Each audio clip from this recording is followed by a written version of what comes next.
Kompas TV, independen, terpercaya.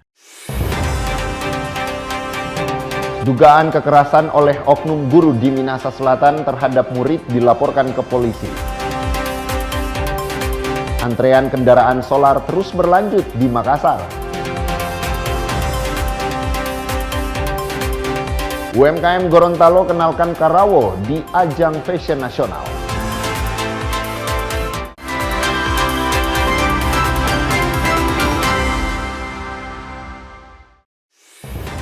Selamat pagi saudara, kita berjumpa kembali dalam program Kompas Pagi.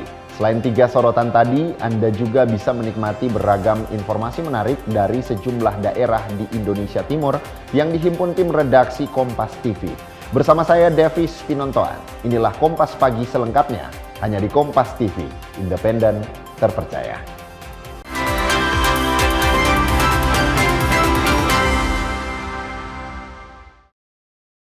Kita ke info yang pertama, saudara. Dugaan kekerasan dilakukan seorang guru terhadap muridnya sendiri di Minahasa Selatan, Sulawesi Utara. Perbuatan sang guru dilaporkan oleh orang tua korban ke polisi dan di Dinas Pendidikan dan Kebudayaan setempat. Siswa korban dugaan kekerasan guru ini masih duduk di bangku kelas 2 dan mendapat perawatan medis. Dugaan kekerasan ini dilakukan seorang lelaki oknum guru berstatus P3K paruh waktu di Sekolah Menengah Pertama 1 Tengah, Minahasa Selatan dan terjadi pada saat jam kegiatan sekolah Selasa 28 Juli 2026. Orang tua korban mendampingi anaknya di hadapan penyidik mengungkap bahwa berawal dari kejadian, korban saat itu berselisih paham dengan seorang anak pemilik kantin sekolah. Terduga pelaku mendatangi bukannya melerai atau memberikan saran, justru diduga melakukan kekerasan ke bagian bibir dan rahang kanan korban dan sebagian ke tubuh korban. Usai melapor ke Polres Minahasa Selatan, selanjutnya korban didampingi polisi melakukan pemeriksaan medis untuk diambil visum. Dan hasilnya menerangkan positif untuk dijadikan alat kelengkapan berkas penyelidikan atas perkara dugaan kekerasan. Saya sebagai orang tua tentu tidak tinggal diam dengan masalah ini. Harapan saya bahwa mana ada keadilan bagi anak saya dan diharapkan di kemudian hari agar supaya hal yang seperti ini tidak terjadi lagi. Kasat Reskrim Polres Minahasa Selatan membenarkan laporan tersebut dan saat ini di dalam penyelidikan secara profesional dengan mengedepankan mediasi nantinya.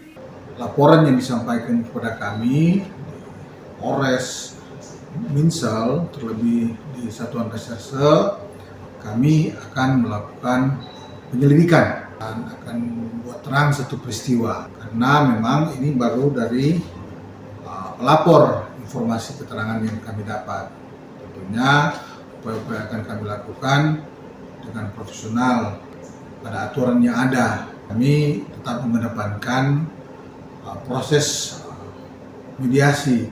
Sementara itu pihak Dinas Pendidikan terkait menghormati proses hukum yang sedang berjalan dan berharap kepada seluruh kepala sekolah dan guru agar kejadian ini tidak akan terulang kembali. Maka kami dari Dinas Pendidikan tentunya menghormati proses yang sedang berjalan dan hasilnya seperti apa kami menunggu tentu proses itu.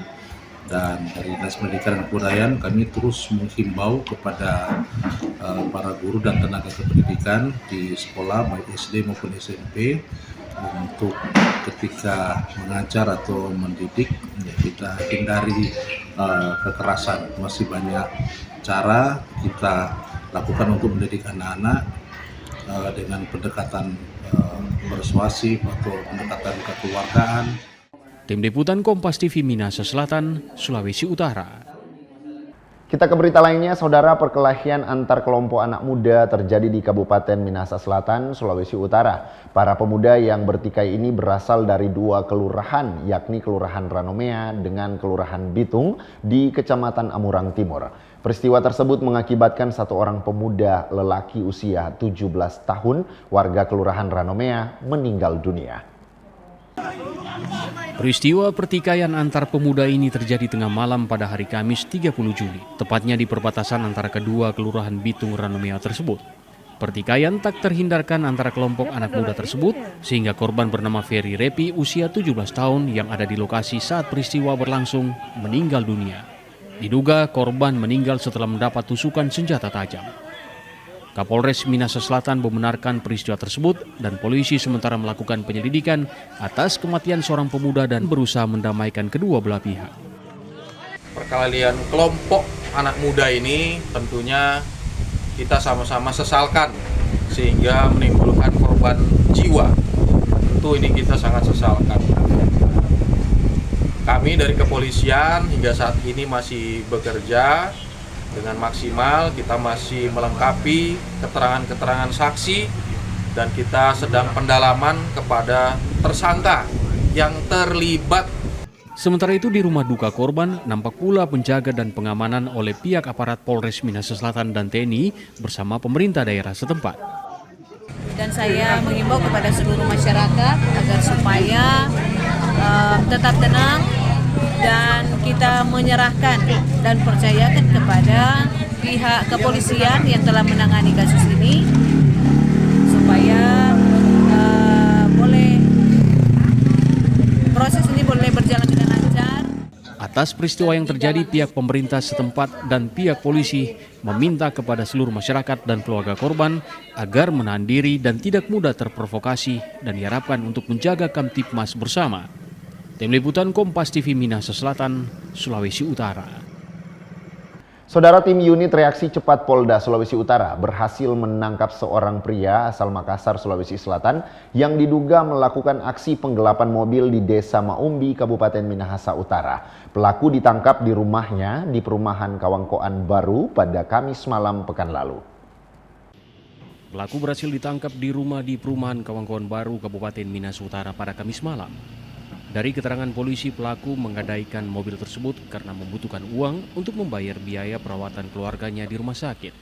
Giat kami dari kemarin, tim WRC di Treskrimum Polda Sulut, itu kami mengamankan terduga pelaku pencurian dan atau penggelapan kendaraan roda 4. Kami melakukan penyelidikan bersama tim dan alhasil kami mendapatkan informasi keberadaan terduga pelaku yang ada di salah satu daerah di Minahasa Utara dan langsung kami mengamankan yang bersangkutan. Pelaku dijerat dengan pasal 372 dan pasal 378 KUHP dengan ancaman hukuman 4 tahun penjara. Jimmy Dapar, Kompas TV Manado, Sulawesi Utara. Peredaran rokok dan non-cukai di Kabupaten Merauke digagalkan oleh personil TNI AL. Dari hasil operasi, petugas menyita 94 dus berisi 75.000 rokok ilegal yang diduga dikirim dari Surabaya melalui jalur laut dan potensi kerugian negara diperkirakan mencapai lebih dari 2,7 miliar rupiah. TNI Angkatan Laut mengungkap peredaran rokok ilegal yang masuk ke wilayah Merauke melalui kapal KM Spil Asia dari Surabaya, Jawa Timur. Pengungkapan tersebut berawal dari informasi intelijen yang dilakukan sejak awal Juli 2026 mengenai dugaan pengiriman rokok non-cukai. Kapal pengangkut diperkirakan tiba di Merauke pada 21 Juli 2026 dan membongkar muatan pada 24 hingga 25 Juli 2026. Setelah itu disimpan di salah satu perusahaan jasa ekspedisi. Di lokasi, petugas melakukan penggeledahan dan menemukan sebanyak 94 dus berisi 75.500 bungkus rokok ilegal. Nilai barang dan potensi kerugian negara dari sektor cukai masing-masing mencapai sekitar 1,3 miliar rupiah, sehingga total kerugian negara diperkirakan mencapai 2,7 miliar rupiah. Dari hasil penggeledahan tersebut ditemukan 94 dus rokok dalam bentuk pak itu 75.520 bungkus. Nilai barangnya diperkirakan mencapai 1,3 miliar. Kemudian perkiraan kerugian negara dari cukai sekitar 1.809.856 rupiah. Jadi nilai total barang yang disita kurang lebih sekitar 2.782.169.856 rupiah. Seluruh barang bukti kini diamankan di Mako Kodirel 11 Merauke dan akan diproses sesuai ketentuan hukum yang berlaku bersama instansi terkait. Kathleen Romera, Kompas TV Merauke, Papua Selatan. Saudara, informasi seorang kakek meninggal terjebak api, 3 rumah ludes terbakar di Bolaang Mongondo Timur, Sulawesi Utara. Akan kami hadirkan sesaat lagi, tetaplah bersama kami di Kompas Pagi.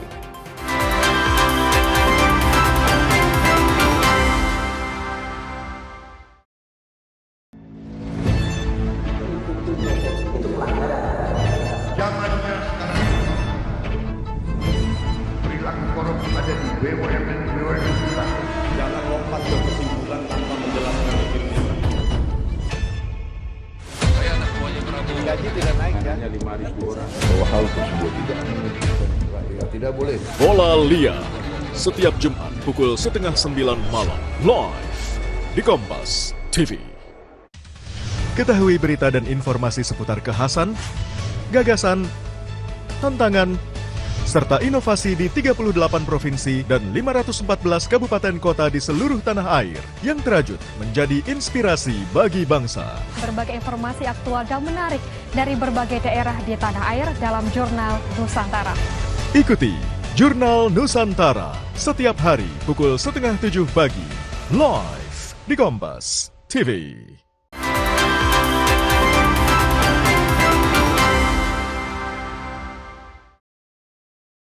Kembali Anda menyaksikan Kompas Pagi. Saudara, kebakaran rumah terjadi di Desa Bongkudai, Kecamatan Modayak Barat, Kabupaten Bolaang Mongondo Timur, Sulawesi Utara. 3 unit rumah hangus terbakar dalam kebakaran yang terjadi pada Kamis subuh.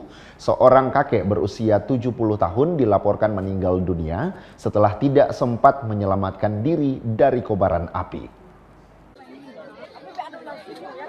Peristiwa kebakaran ini terjadi sekitar pukul 4.00 WITA saat sebagian besar warga masih terlelap tidur. Kobaran api dengan cepat membesar dan membakar 3 unit rumah. Pemilik rumah yang terbangun karena kobaran api langsung berusaha menyelamatkan diri dan tidak sempat menyelamatkan harta benda. Akibat peristiwa ini, seorang kakek berusia 70 tahun meninggal dunia setelah terjebak di dalam rumahnya dan tidak berhasil menyelamatkan diri. Usai proses evakuasi, jenazah korban langsung dimakamkan di pemakaman umum desa setempat. Tidak adanya armada pemadam kebakaran milik pemerintah Kabupaten Boltim membuat warga hanya bisa memadamkan api menggunakan peralatan seadanya agar kobaran api tidak merembet ke rumah lainnya. Kalau kita pas bangun, kita kerja soalnya jam 4. Api dari rumah dari rumah sendiri, dari dapur. Terus ada keluarga yang meninggal itu gimana? Ya, tete ada di dalam kamar dapur. Orang sudah nggak terfokus mau bayi tete dari orang ada keluar, memang api di dalam rumah. Iya. Nah, setelah kebakaran itu orang udah tanya di mana tete. Baku tanya nggak ada cari di atas, nggak ada cari di bawah, nanti DP padam tuh api dan lihat di dalam. Pasca kebakaran, Wakil Bupati Bolaang Mongondo Timur Argo Sumaiku langsung dan meninjau lokasi kejadian.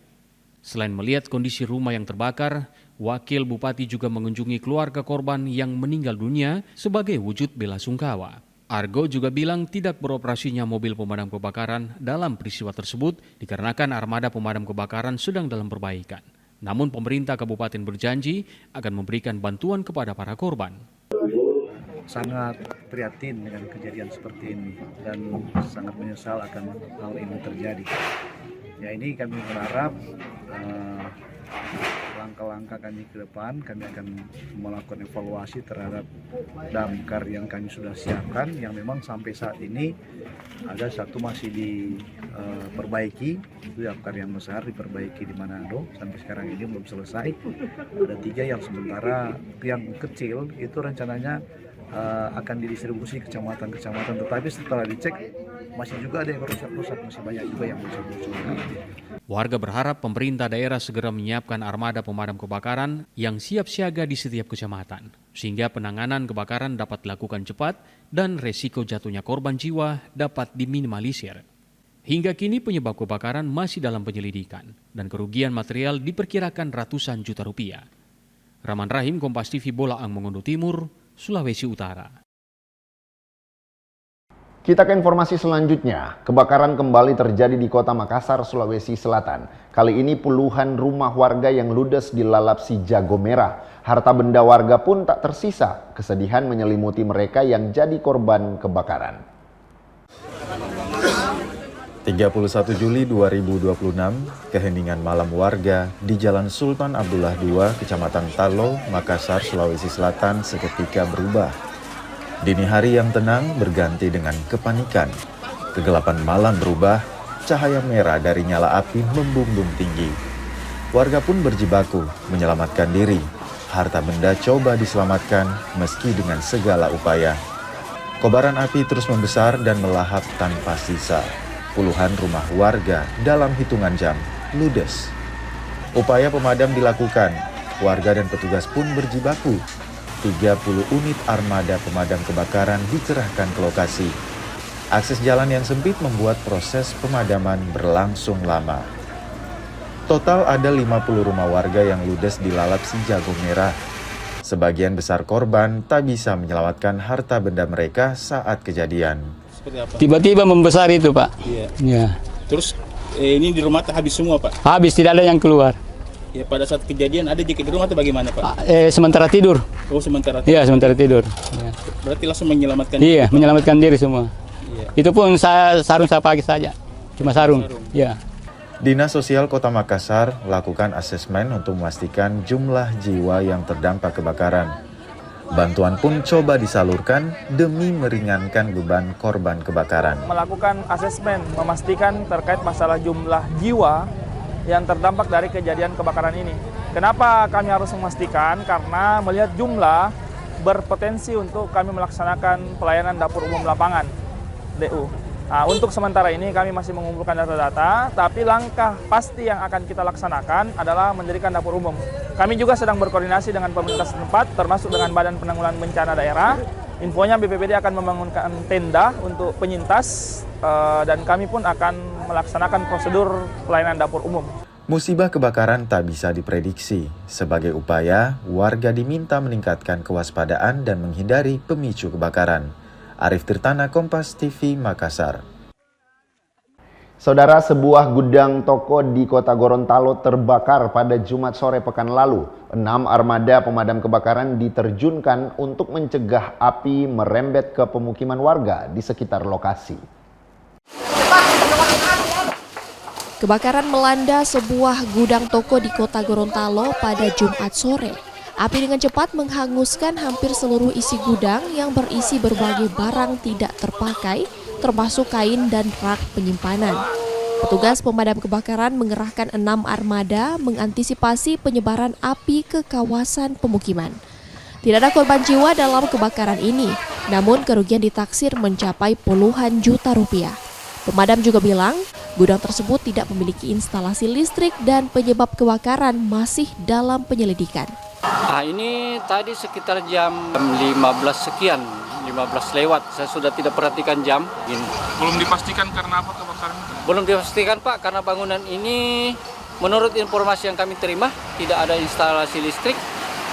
Jadi sementara dari pihak-pihak terkait dari Polri melakukan pemeriksaan lebih lanjut. Awalnya tadi pemadaman yang jadi kendala awal yaitu asap yang terlalu pekat. Itu yang menjadi kendala awal. Sekitar 1 jam api berhasil dipadamkan dan petugas melanjutkan proses pendinginan untuk memastikan tidak ada titik api yang kembali menyala. Fikar Buntuan, Kompas TV, Gorontalo. Kita ke sorotan lainnya, saudara, sebuah mobil terjungkal dan berpindah ke jalur berlawanan di Jalan Pangeran Hidayat atau Jalan 2 Susun Kota Gorontalo Kamis siang pekan lalu. Beruntung tidak ada korban jiwa dalam kecelakaan ini meski 3 orang yang berada di dalam mobil sempat terjebak.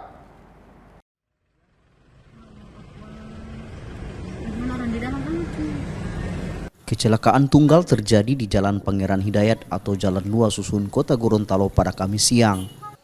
Sebuah mobil terjungkal hingga masuk ke jalur berlawanan setelah pengemudi diduga kehilangan kendali. Menurut keterangan warga, pengemudi diduga sempat mengucek mata saat mengemudikan kendaraan sehingga mobil keluar dari jalur dan terbalik. 3 orang yang berada di dalam mobil berhasil selamat tanpa mengalami luka serius. Para korban keluar melalui jendela mobil karena posisi mobil dalam keadaan terbalik. Setelah proses evakuasi selesai, mobil langsung diderek menuju bengkel. Dapat lihat tadi cuma nanti itu Oto Sojatung sih di bawah. Iya, nanti itu Oto Sojatung, baru dorang Sota Ambor di situ.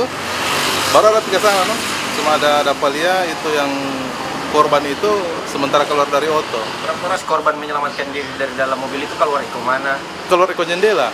Keluar ke jendela itu pun keluar sendiri. Keluar sendiri, iya. Berarti tidak ada korban, Pak? Tidak ada. Cuma itu yang gondrong itu dia ada luka di kaki mungkin karena pecahan kaca. Sementara para penumpang masih beristirahat dan menenangkan diri pasca kecelakaan. Fikar Buntuan, Kompas TV, Gorontalo. Saudara, unggahan di media sosial yang menyebut Bupati Bone Bolango, Ismet Mile, meminta sumbangan kepada organisasi perangkat daerah atau OPD untuk acara pernikahan anaknya menjadi viral dan menjadi perbincangan. Sementara pemerintah Kabupaten Bone Bolango membantah hal tersebut dan menyebut informasi tersebut tidak benar. Sebuah unggahan dari akun anonim di media sosial yang menyebut Bupati Bone Bolango, Ismet Mile, meminta sumbangan ke OPD untuk keperluan acara pernikahan anaknya menjadi perbincangan di dunia maya. Pemerintah Kabupaten Bone Bolango membenarkan bahwa acara pernikahan anak bupati memang dilaksanakan. Namun, pemerintah daerah membantah adanya permintaan sumbangan ke OPD sebagaimana yang beredar dalam unggahan tersebut. Rupiah pun beliau tidak pernah, termasuk menghubungi saya. Pak Iwan bantu, tidak pernah. Bahkan teman-teman OPD setelah saya konsolidasikan tidak pernah menerima bahwa Pak Bupati meminta ataupun kita memberi, tidak. Itu acara acara pesta keluarga murni. Jadi kalau orang mengatakan ada pungutan itu tidak, atau permintaan dari Pak Bupati tidak. Jadi sama sekali tidak ada. Saya lillahi ta'ala, saya secara pribadi juga tidak pernah Pak Bupati serupiah pun beliau meminta kita untuk membantu atau memberi untuk kelancaran pelaksanaan pesta pernikahan tersebut. Tidak. Pemerintah menghimbau masyarakat agar tidak mudah percaya informasi yang beredar di media sosial serta mengedepankan informasi yang telah terverifikasi. Fikar Buntuan, Kompas TV, Gorontalo.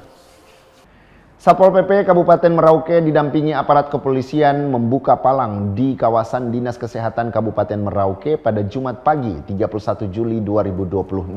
Langkah ini dilakukan setelah pemalangan berlangsung hampir 2 bulan dan dinilai mengganggu pelayanan kesehatan kepada masyarakat.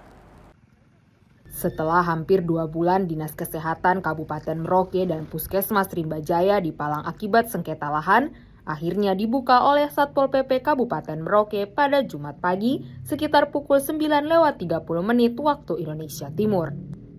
Kepala Satpol PP Kabupaten Merauke, Franciscus Kamijai, mengatakan pembukaan dilakukan untuk memastikan pelayanan kesehatan kepada masyarakat dapat kembali berjalan normal.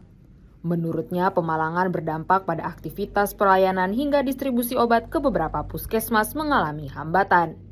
Bahkan puskesmas sempat mengurangi dosis pemberian obat karena tidak ada pasokan obat dari Dinas Kesehatan. Kami mau memastikan bahwa tetap pelayanan publik, pelayanan kesehatan terhadap masyarakat itu berjalan karena ini merupakan aset pemerintah yang harus kita lakukan pengamanan. Karena kita berharap dengan apa yang kita lakukan ini, pelayanan dilakukan dengan baik di Kabupaten Merauke, khusus dengan situasi yang kita terima dari 5 poin yang disampaikan oleh Dinas Kesehatan. Dengan aktivitas yang dilakukan di sini, akhirnya pelayanan kepada masyarakat ini agak menurun, apalagi distribusi obat di beberapa puskesmas ini agak menurun dengan ada aktivitas yang ada di sini. Oleh sebab ini kita datang untuk kita koordinasi untuk melakukan pembukaan palang yang terjadi selama ini.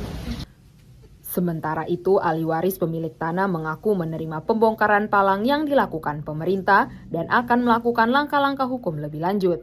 Alasan pihaknya melakukan pemalangan untuk meminta alas hak dari pemerintah daerah Kabupaten Merauke. Namun hal tersebut tidak diberikan sehingga pihaknya melakukan aksi palang di Dinas Kesehatan dan Puskesmas Rimba Jaya. Tapi kalau dari pihak Satpol ini melakukan pembongkaran, ikut prosedur ya saya terima juga pembongkaran ini. Terkait Pemalangan memang saya palang hanya karena untuk minta alas hak dari pihak Pemda karena sudah terbit sertifikat tahun 91. Nah, itu saja alasan pemalangan. Sebenarnya tanpa dipalang kalau bisa dikasih, tetap saya tidak akan melakukan pemalangan hanya karena saya minta tidak dikasih, makanya saya pemalangan. Saya tidak menuntut uang di sini, saya cuma menuntut perlihatkan alas hak saja atau warkah. Begitu. Dengan dibukanya akses menuju Dinas Kesehatan dan Puskesmas Rimba Jaya, seluruh pelayanan kesehatan diharapkan dapat kembali berjalan optimal. Sementara penyelesaian sengketa lahan akan ditempuh melalui jalur hukum tanpa mengganggu pelayanan publik kepada masyarakat. Tidak ada perlawanan dari warga yang melakukan pemalangan saat proses pembongkaran palang. Kathleen Romera, Kompas TV Merauke, Papua Selatan. Saudara, sopir truk mengeluh antrean di SPBU masih terjadi. Informasi ini akan kami hadirkan usai jeda. Tetaplah bersama kami.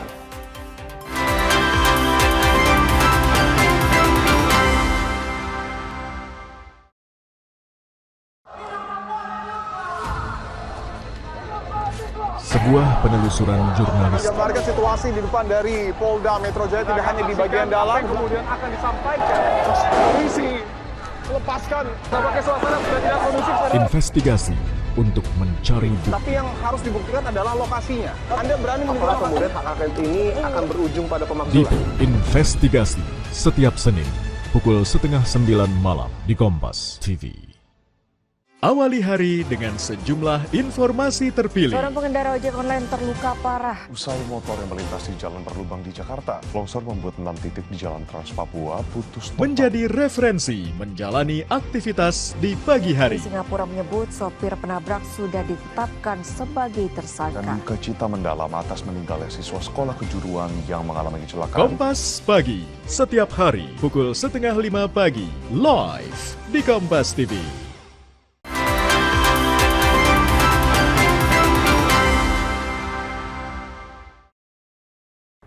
Terima kasih Anda masih bersama kami di Kompas Pagi. Saudara, Subdit Gakum Ditpol Air Rut Polda Sulawesi Utara mengevakuasi jenazah anak buah kapal KM Mina Kencana 18. ABK atas nama Pilus Kunangka asal Kota Bitung ini meninggal dunia saat berlayar menangkap ikan di perairan Manokwari, Papua.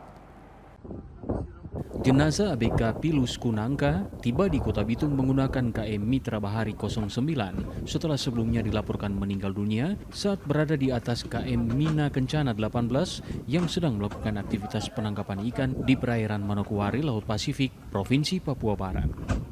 Dugaan sementara korban meninggal akibat sakit yang dialaminya saat berada di atas kapal. Meski terdapat dugaan awal korban meninggal karena sakit, Subdit Gakum Ditpol Air Rut Polda Sulut tetap melakukan penyelidikan guna memastikan penyebab kematian secara objektif. Melaksanakan bantuan evakuasi karena ada laporan nelayan yang meninggal dunia di atas kapal, yaitu kapal Mina Bahari 18, itu di perairan Pasifik di Manokwari. Kemudian itu terkejadian korban meninggal ABK pada hari Sabtu tanggal 25 Juli pada pukul 10.24.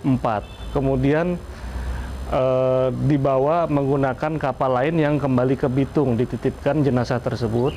Kemudian pada saat sampai di Bitung pada hari Selasa, kita laksanakan evakuasi. Langkah penyidikan akan dilakukan untuk mengetahui apakah terdapat unsur tindak pidana maupun kelalaian yang berkaitan dengan peristiwa meninggalnya korban Pilus Kunangka.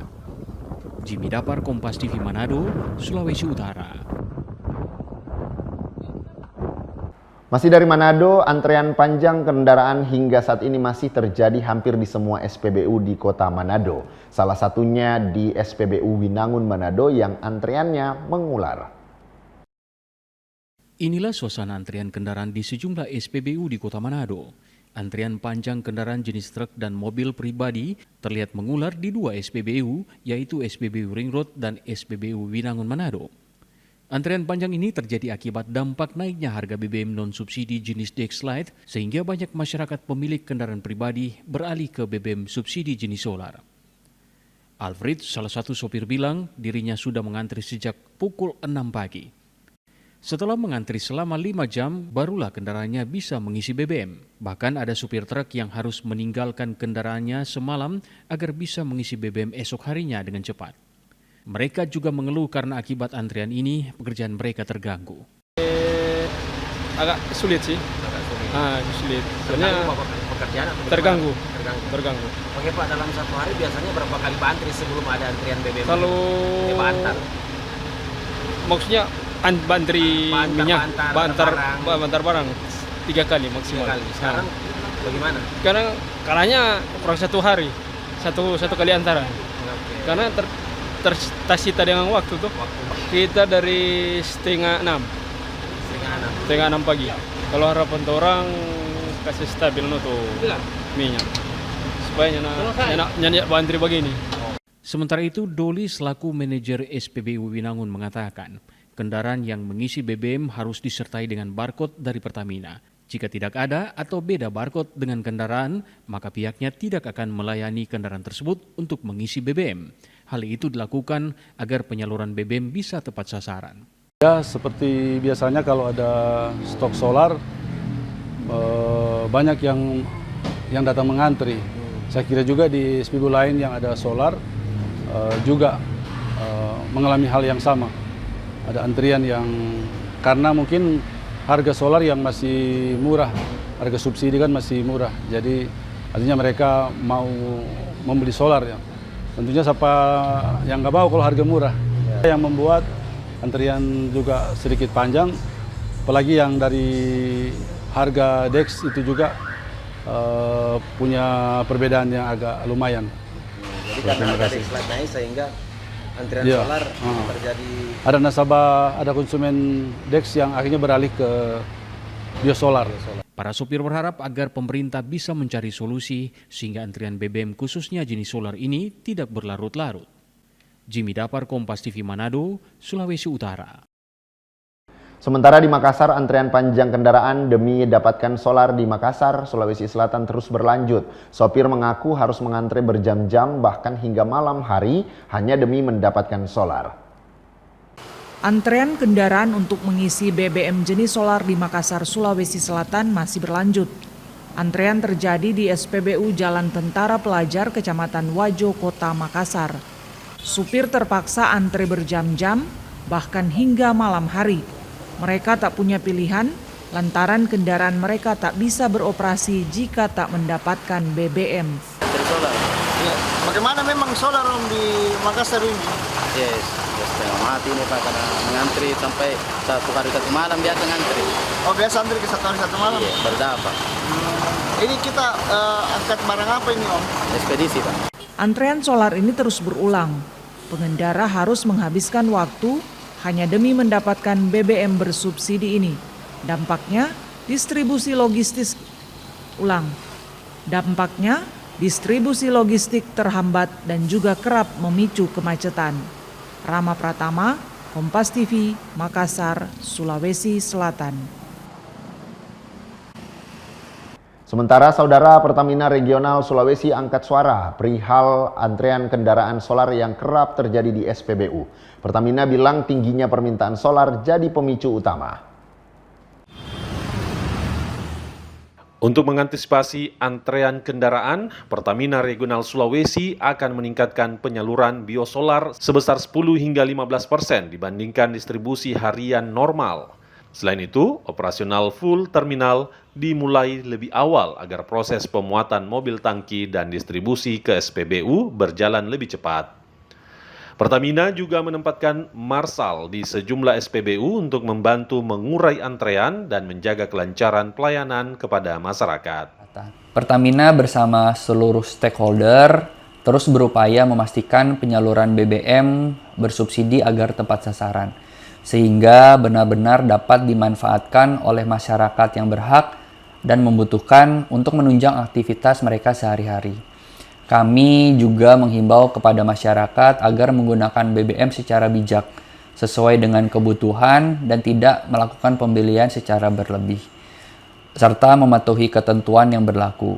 Dengan penggunaan BBM yang bijak dan tepat sasaran, ketersediaan BBM bersubsidi dapat terus terjaga. sehingga manfaatnya dapat dirasakan secara merata oleh seluruh masyarakat yang Sorotan lainnya dari Merauke, Dinas Perindustrian, Perdagangan, Koperasi, dan UKM Kabupaten Merauke memastikan tidak adanya kelangkaan minyak tanah di wilayah Merauke. Meski masih ditemukan penjualan eceran di sejumlah kios, kondisi tersebut dipastikan tidak mempengaruhi ketersediaan stok minyak tanah bagi masyarakat. Dinas Perindakop Kabupaten Merauke memastikan hingga saat ini stok minyak tanah di Kabupaten Merauke masih aman dan tidak mengalami kelangkaan. Kadis Perindakop Kabupaten Merauke Erik Rumlus menyebut hal ini disebabkan adanya peralihan penggunaan minyak tanah di kawasan perkotaan seiring peralihan masyarakat ke gas LPG juga dinilai turut menjaga ketersediaan stok, serta harga minyak tanah juga dipastikan masih stabil. Jika terdapat masyarakat yang kesulitan memperoleh minyak tanah, kondisi tersebut hanya terjadi di 1 atau 2 lokasi dan bukan merupakan kelangkaan secara menyeluruh. Saat ini Kabupaten Merauke memiliki 7 agen resmi dan lebih dari 200 pangkalan minyak tanah. Saat ini minyak tanah tidak langka. Kalau ada yang bilang langka, mungkin di 1-2 tempat. Tapi untuk keseluruhan sampai saat ini belum ada kelangkaan minyak tanah. Karena ada pergeseran juga di masyarakat kita di kota ini mulai menggunakan gas LPG. Seperti itu dalam kita kota ya. Berarti harganya masih tetap ya? Harganya masih tetap sampai dengan hari ini. Pemerintah juga akan memperketat pengawasan terhadap distribusi minyak tanah dan difokuskan pada kios-kios yang menjual minyak tanah eceran di luar pangkalan resmi. Selain itu, pemerintah juga memprioritaskan pembukaan pangkalan baru di luar distrik kota Merauke seperti Muting, Jagebob, dan Semangga guna memperluas jangkauan distribusi kepada masyarakat. Sarif Jimar, Kompas TV Merauke, Papua Selatan. Saudara, usai jeda kami akan kembali dengan informasi krisis air bersih meluas di Bone Bolango, Gorontalo. Tetaplah bersama kami di Kompas Pagi.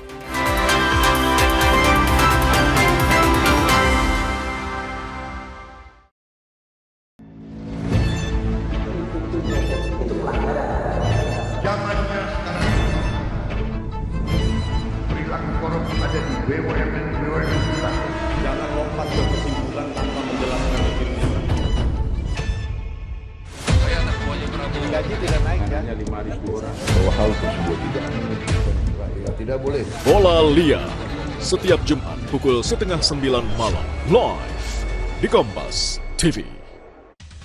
Ketahui berita dan informasi seputar kekhasan, gagasan, tantangan, serta inovasi di 38 provinsi dan 514 kabupaten kota di seluruh tanah air yang terajut menjadi inspirasi bagi bangsa. Berbagai informasi aktual dan menarik dari berbagai daerah di tanah air dalam Jurnal Nusantara.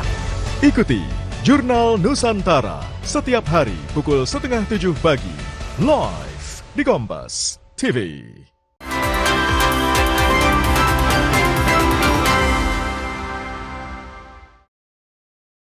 Kembali Anda menyaksikan Kompas Pagi, saudara. Musim kemarau panjang di Gorontalo membuat sejumlah wilayah di Kabupaten Bone Bolango terus mengalami krisis air bersih. Bahkan sebagian warga terpaksa harus mengambil air dari tetangga, bahkan harus mengurangi penggunaan air bersih. Musim kemarau yang berlangsung sekitar 2 bulan terakhir menyebabkan ratusan warga di Kabupaten Bone Bolango mengalami kesulitan mendapatkan air bersih.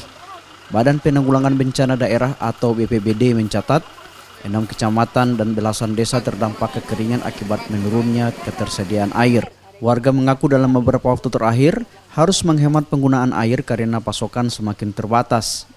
Musim panas jadi tidak ada air. Air mengharap air dari gunung. Ini musim panas jadi kering kuala-kuala. Kalau mau mandi sehari 1 kali, tidak boleh 2 kali, tidak ada air mandi akan. Kalau mau cuci pakaian dan pakaian mau di atas. Mau cuci pakaian. Cuci di mana? Di atas sana. Kalau di kan nanti malam dorang punya air di jalan kemari. Bagaimana keseharian? Cari-cari yang ada air. Baru biasanya kalau belum ada pendistribusian, misalnya antar tangki begitu itu jaba ambil air di mana? Itu hari ada baru tenaga panas tapi sekarang kan bisa. Musim panas jadi kering itu koala. Sementara pemerintah daerah mulai menyalurkan bantuan air bersih menggunakan mobil tangki dan didistribusikan secara bertahap menyesuaikan kebutuhan masyarakat di wilayah terdampak. Sudah mulai dari kurang lebih tanggal 22 Juli, jadi sudah hampir 2 pekan kami menyalurkan air bersih atau pendistribusi air bersih ke masyarakat terdampak. Sampai saat ini yang sudah melaporkan itu ada kurang lebih 13 desa di 6 kecamatan yang sudah berdampak kekeringan. Kalau kepala keluarga sudah hampir 400 untuk jiwa barangkali sekitar 600-800 jiwa. Masyarakat diimbau agar menggunakan air dengan hemat selama musim kemarau masih berlangsung. Sementara BPBD terus memantau perkembangan kekeringan untuk menentukan wilayah yang memerlukan pasokan air bersih berikutnya. Fikar Buntuan, Kompas TV Gorontalo. Berdasarkan hasil asesmen tim ahli PT Sukovindo Cabang Makassar, Hotel Santika Palu dipastikan aman dan layak untuk dikunjungi. Pemeriksaan struktur membuktikan kondisi bangunan hotel tetap kokoh serta dalam kondisi baik pasca bencana gempa. Gempa bumi berkekuatan magnitudo 6,7 yang mengguncang Kota Palu pada 16 Juni lalu sempat menimbulkan kekhawatiran terhadap ketahanan sejumlah bangunan. Guna memastikan keamanan dan keselamatan para tamu, manajemen Hotel Santika Palu mengundang tim ahli dari PT Sukovindo Cabang Makassar untuk melakukan inspeksi struktur bangunan secara menyeluruh. Dari hasil pemeriksaan teknis dan analisis laboratorium, kondisi struktur utama bangunan hotel dinyatakan dalam kondisi baik dan aman operasional. Hal tersebut disampaikan langsung oleh Koordinator Laboratorium Sipil PT Sukovindo Cabang Makassar, Muhammad Ali, pada Kamis sore. Sesuai dengan hasil penyelidikan terakhir atau pemeriksaan dari tim teknis kami, sudah diperoleh itu hasilnya dalam kondisi dapat difungsikan kembali. Jadi untuk saat ini sudah bisa beroperasi ya, sesuai dengan sebagaimana biasanya. Meski struktur utama dinyatakan aman, pihak Sukovindo merekomendasikan agar perbaikan ringan pada beberapa titik segera dirampungkan guna menjaga estetika bangunan. General Manager Hotel Santika Palu, Buntoro Basuki Rahmat bilang, hasil audit dari Sukovindo ini menjadi jaminan rasa aman serta nyaman bagi setiap masyarakat yang menginap atau berkunjung. Dari pihak hotel, kami mempercayakan sekali akan kapabilitas dari Sukovindo. Dengan hasil ini kami semakin mantap dan yakin dan tidak usah khawatir, kondisi aman dan kami siap menunggu kedatangan tamu-tamu selanjutnya. 1 bulan pasca gempa, sejumlah infrastruktur kota, operasional Hotel Santika Palu tetap berjalan normal dengan standar keamanan yang terjamin. Aldrim Talara, Kompas TV, Palu, Sulawesi Tengah. 4 UMKM binaan Bank Indonesia perwakilan Gorontalo berhasil membawa wastra khas Karawo tampil di ajang Indonesia Fashion Week atau IFW 2026 di Jakarta. Keikutsertaan ini menjadi upaya memperluas pasar sekaligus memperkenalkan Karawo sebagai produk unggulan Gorontalo di tingkat nasional. 4 UMKM binaan Bank Indonesia perwakilan Gorontalo, yakni House of Abi, Tetuna, Tiar Handicraft, dan The Corsase, tampil dalam ajang Indonesia Fashion Week 2026 yang digelar di Jakarta International Convention Center Senayan. Melalui karya berbahan Karao, para pelaku UMKM menampilkan busana dan produk fashion yang memadukan nilai tradisi dengan desain modern. Ajang yang berlangsung hingga 2 Agustus ini menjadi wadah untuk memperkenalkan wastra Nusantara kepada pasar nasional maupun internasional. Dengan mengangkat tema karaologi, kehadiran mereka di IFW juga membuka peluang promosi dan perluasan akses pasar. Ini karaologi sih, temanya karaologi. Karaologi itu kayak penggambaran ketekunan wanita-wanita perajin. Ada berapa motif yang dibawakan hari ini? Ada 6. Kalau dari saya ya, kalau dari Tetuna itu ada 4. Apa yang berbeda dibawakan tahun ini? Yang berbeda ya mungkin dari bajunya ya, outfitnya lebih modern dihadirkan, lebih motifnya lebih terkini. Kepala Perwakilan Bank Indonesia Gorontalo bilang Karao tidak hanya kali ini saja tampil dalam ajang nasional, namun sudah beberapa kali. Ini menandakan bahwa Karao menjadi salah satu wastra menengah ke atas. Namun, Bank Indonesia tetap mengembangkan Karao untuk semua lapisan masyarakat. Wastra khas Karao, khas Gorontalo ya, Karao ini bukan sekali ini saja. Kita mengikuti Indonesia Fashion Week, sudah beberapa kali Karao tampil di Indonesia Fashion Week. Ini menandakan bahwa Karao sudah menjadi salah satu wastra high class dengan segmen kelas menengah ke atas. Namun demikian kami tentu saja dari Bank Indonesia tetap terus mengembangkan Karao untuk semua lapisan masyarakat. Tidak hanya untuk kelas menengah ke atas, kami juga Bank Indonesia terus mengembangkan Karao juga bisa dinikmati dan terjangkau oleh seluruh lapisan masyarakat. Partisipasi 4 UMKM tersebut diharapkan semakin mengangkat Karao sebagai warisan budaya Gorontalo yang mampu memberikan nilai ekonomi, menciptakan lapangan kerja, serta menembus pasar nasional hingga internasional. Agustiar, Kompas TV Gorontalo. Puluhan pelaku UMKM Wastra pamerkan karya mereka dalam pameran Wastra Heritage Market 2026. Pameran ini sebagai upaya untuk melestarikan wastra khas Sulawesi Selatan. Peragaan busana hasil karya desainer lokal ini membuka Wastra Heritage Market 2026. Dalam pameran ini, desainer menunjukkan keindahan wastra khas Sulawesi Selatan. Tak hanya satu, tapi ada puluhan wastra yang dipamerkan. Total ada 63 pelaku UMKM wastra yang ikut ambil bagian dalam pameran kali ini, yang digelar di salah satu mal di Kota Makassar. Harapannya, pameran ini memberi ruang bagi pelaku UMKM wastra untuk memamerkan karya mereka. Tentu saja kita mesti menjadikan wastra ini menjadi pilihan bagi banyak orang di Indonesia, jadi diangkat ke level nasional. Dan itu mesti diawali dari Sulsel sendiri. Apresiasi terhadap wastra lokal kita itu akan mendorong naik ke peringkat nasional. Seperti itu. Di level pemerintah, Dinas UMKM sudah memfasilitasi itu. Tapi sekarang itu dibutuhkan adalah kita perlu satu semacam inkubator, di mana para penggagas, penggiat, dan para perancang mode terkait dengan wastra ini bisa bersatu sebagai tempat berbagi ide, meningkatkan kualitas, sekaligus meningkatkan daya tawar. Selain ajang promosi, pameran ini juga untuk memperkuat peran sektor ekonomi kreatif sebagai salah satu penggerak pertumbuhan ekonomi daerah. Bank Indonesia bersama dengan pemerintah provinsi, kemudian instansi terkait, itu terus mendorong bagaimana wastra ini terus dikembangkan. Ya. Tidak hanya juara di Sulawesi Selatan, ya, tetapi harus secara nasional. Kalau perlu kita promosikan ke luar negeri. Nah, ini kita pernah tahun lalu mengantarkan salah satu desainer kita ke Turki. Ya, nah itu cita-cita kita adalah seperti itu. Penguatan UMKM jadi salah satu jalan untuk terus meningkatkan ekonomi daerah dan juga membuka peluang pasar bagi pelaku UMKM. Nila Rustam, Kompas TV Makassar, Sulawesi Selatan.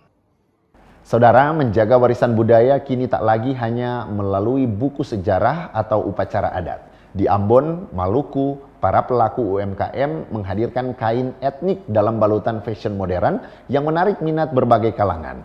Lewat kreativitas dan inovasi, wastra khas Maluku kini tak hanya dicintai di dalam negeri, tetapi juga berhasil menembus pasar internasional. Kain etnik Maluku kini hadir dalam wajah baru.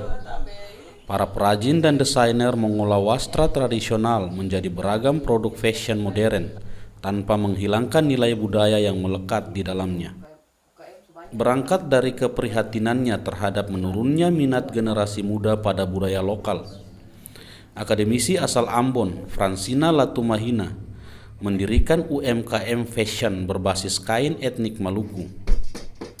Melalui desain yang lebih modern dan fleksibel, ia mengajak masyarakat khususnya kaum muda kembali mencintai wastra khas daerah.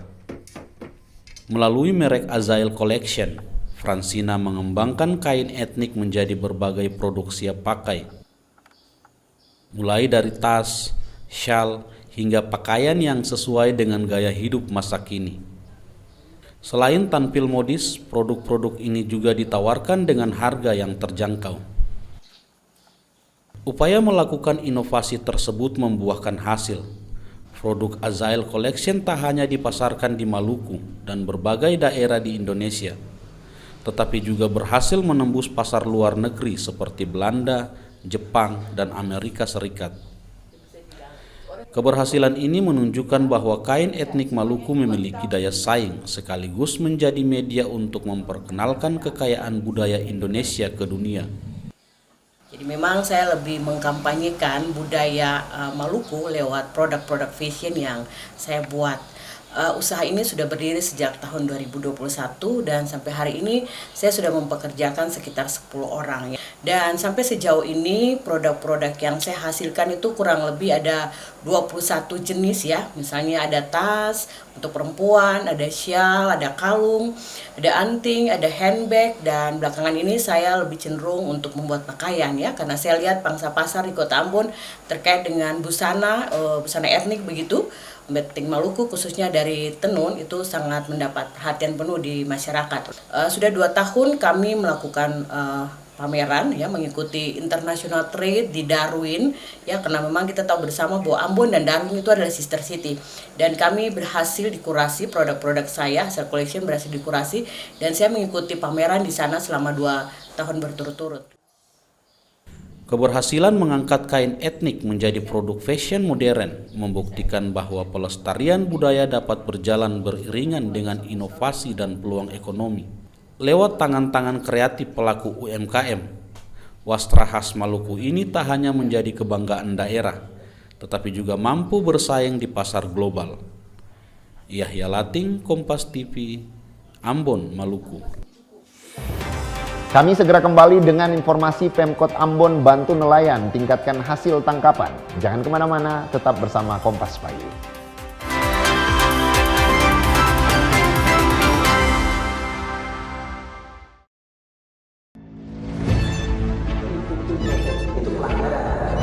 Zamannya sekarang perilaku korupsi ada di BUMN kita. Jangan lompat ke kesimpulan tanpa menjelaskan dirinya. Saya anak buahnya Prabowo. Gaji tidak naik kan? Hanya 5.000 orang. Bahwa hal tersebut tidak boleh. Bola Liar setiap Jumat pukul 8:30 malam live di Kompas TV. Ketahui berita dan informasi seputar kekhasan, gagasan, tantangan, serta inovasi di 38 provinsi dan 514 kabupaten kota di seluruh tanah air yang terajut menjadi inspirasi bagi bangsa. Berbagai informasi aktual dan menarik dari berbagai daerah di tanah air dalam Jurnal Nusantara. Ikuti Jurnal Nusantara setiap hari pukul 6:30 pagi live di Kompas TV.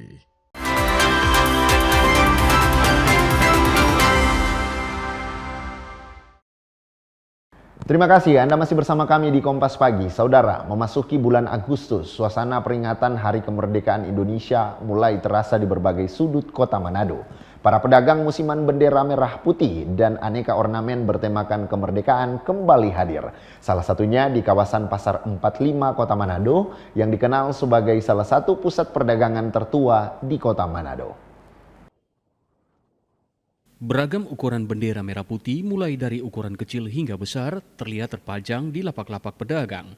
Tak hanya bendera, berbagai ornamen bertemakan Hari Kemerdekaan seperti umbul-umbul hingga aksesoris merah putih lainnya juga mulai diburu masyarakat menjelang peringatan Hari Kemerdekaan Indonesia ke-81. Harga yang ditawarkan pun cukup terjangkau. Untuk bendera ukuran kecil dijual mulai dari Rp50.000. Sedangkan bendera berukuran sedang dijual dengan harga Rp75.000 dan bendera ukuran besar dibanderol dengan harga Rp100.000 tergantung ukuran dan jenis bahan yang digunakan. Meski baru 1 pekan membuka lapak, Pedagang bilang penjualan sudah mulai menunjukkan hasil yang cukup baik. Setidaknya sekitar 50 produk laris setiap harinya dengan bendera merah putih ukuran sedang yang paling banyak dicari oleh warga. Rame dia nanti semua tanggal-tanggal 10 dia sampai tanggal 15 karena kalau bagian daerah sini cuma ya satu-satu pembeli, kalau di luar daerah banyak. Laris manisnya penjualan bendera merah putih rupanya juga dipengaruhi oleh kebijakan pemerintah daerah yang menghimbau warganya untuk memasang bendera merah putih sejak tanggal 1 Agustus 2026. Di depan Jumbo ada cek-cek harga, sekarang sudah di sini. Ya. Untuk harga bagaimana Pak? Harga murah. Ya. Ini nantinya untuk dipasang kapan Pak dan di mana? Pasang di rumah. Ya, karena ada pemberitahuan dari pemerintah bahwa mulai tanggal 1 mulai pasang bendera. Pedagang meyakini penjualan akan semakin meningkat saat memasuki 1 pekan menjelang 17 Agustus. Bahkan diperkirakan pembeli tidak hanya datang dari kota Manado, tetapi juga datang dari berbagai daerah di Sulawesi Utara untuk melengkapi kebutuhan perayaan Hari Kemerdekaan. Swingli Manderes, Kompas TV Manado, Sulawesi Utara. Kita ke Ambon, saudara. Pemerintah Kota Ambon menyalurkan bantuan sarana perikanan kepada kelompok nelayan dan pembudidaya ikan. Bantuan ini menjadi upaya nyata pemerintah untuk meningkatkan produktivitas usaha perikanan, sekaligus mendorong pertumbuhan ekonomi dan kesejahteraan masyarakat pesisir. Ketua DPRD Kota Ambon. Pemerintah Kota Ambon menyalurkan sarana perikanan mulai dari alat tangkap hingga keramba apung kepada kelompok nelayan dan pembudidaya ikan di Kota Ambon. Bantuan ini diharapkan mampu meningkatkan hasil tangkapan, menambah produksi budidaya, serta meningkatkan pendapatan nelayan untuk memenuhi kebutuhan ekonomi keluarga. Agar tepat sasaran, Pemkot Ambon menyalurkan bantuan ini kepada nelayan yang terdaftar resmi. Setiap penerima juga telah melalui verifikasi lapangan. Kita memberi bantuan sarana prasarana alat tangkap dan budidaya. Nah, tujuan kita adalah memberdayakan masyarakat nelayan. Ini kegiatan yang kita lakukan setiap tahun. Kita tentu berharap bahwa lewat bantuan ini pada waktunya dia bisa meningkatkan pendapatan nelayan dan berujung pada peningkatan kesejahteraan nelayan. Supaya apa? Supaya mereka paling tidak bisa memperoleh pendapatan untuk menghidupi kebutuhan hidup mereka sehari-hari bersama keluarga. Para nelayan mengaku bantuan ini sangat membantu. Mereka berharap hasil tangkapan meningkat sehingga pendapatan keluarga ikut bertambah. Bodi, mesin sama dia punya alat pancing, lengkap ini, rasa terbantu. Merasa senangnya. Ini ada tuna, kalseng, cakalang. Oke, siap. Jadi kita mencari kan, kalau umpama cakalang kita ikan dasar. Pemkot Ambon memastikan program ini terus berjalan. Pemerintah berharap langkah ini dapat meningkatkan ekonomi masyarakat dan menekan angka kemiskinan di Kota Ambon.